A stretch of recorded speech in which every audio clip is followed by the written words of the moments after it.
मैं doctor Anil Singhal, senior orthopaedic surgeon, ortho care hospital Bulandshahr से बोल रहा हूँ। अब ये नेक्स्ट वीडियो है रूमेटॉइड आर्थराइटिस के इलाज के बारे में।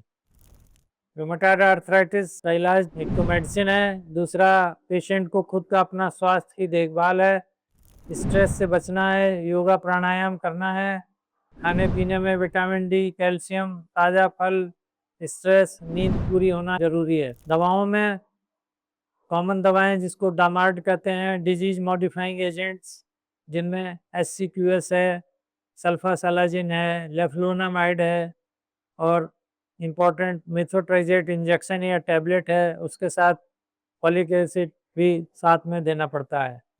इसकी प्रॉपर डोज होती हैं, इस डोज से प्रॉपर डोज में वेट के हिसाब से देना है, और ये दवाएं असर ज़रूर करती हैं, थोड़ा देर में करती हैं।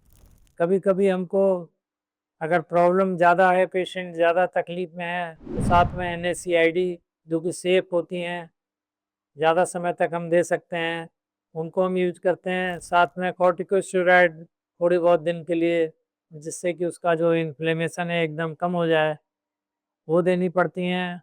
कुछ नई दवाएं जैसे इगुराती मोड आ गई है, वो टैबलेट के फॉर्म में होती है, इससे बहुत ही जल्दी पेशेंट को आराम मिलता है। और एक नई दवा टोफासेटिनिब है, वो भी आई है, वो बहुत ही अच्छा काम करती है, लेकिन उसके साथ कुछ प्रिकॉशन है, हर पेशेंट में हम नहीं दे सकते हैं। उसका चेस्ट एक्सरे और BCG कराना ज़रूरी होता है जब भी हम टोफासेटिनिब को कंटिन्यू कराएं, क्योंकि ये इम्यूनिटी मॉडिफाइंग टैबलेट है।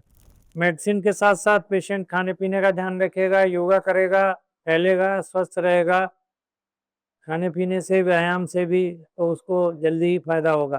साथ में फिजियोथेरेपी, जिससे कि उसके जोड़ न जाम हो, स्टिफ ना हो, कॉन्ट्रैक्चर ना हो, तो उसको एक्सरसाइज की भी विशेष ज़रूरत होती है। साथ में कुछ और इसके साथ प्रॉब्लम जुड़ी होती हैं, जैसे एनीमिया, उसका भी हम उपचार करते हैं। कभी कभी जोड़ में इंट्रा आर्टिकुलर इंजेक्शन लगाना पड़ जाता है, अगर जोड़ में स्वेलिंग ज़्यादा है तो हम इंट्रा आर्टिकुलर इंजेक्शन भी लगाते हैं, जिससे एकदम जल्दी फायदा होता है। रूमेटॉइड आर्थराइटिस अगर बढ़ गई है और समुचित उपचार आप नहीं करा पाए, तो हो सकता है कि आपका जोड़ डैमेज हो जाए धीरे धीरे, मोस्ट कॉमनली हिप जॉइंट और नी जॉइंट। तो उसमें कभी कभी रिप्लेसमेंट आर्थोप्लास्टी की ज़रूरत पड़ जाती है, यानी हिप रिप्लेसमेंट या नी रिप्लेसमेंट कराना पड़ता है। ये तो आपका जो डॉक्टर है वही बता सकता है कि आपको इसकी ज़रूरत है या नहीं।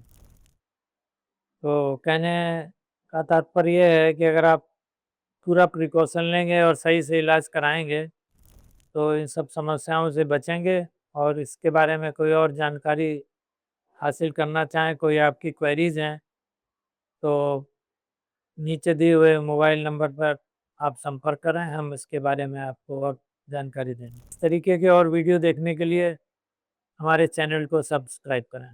धन्यवाद।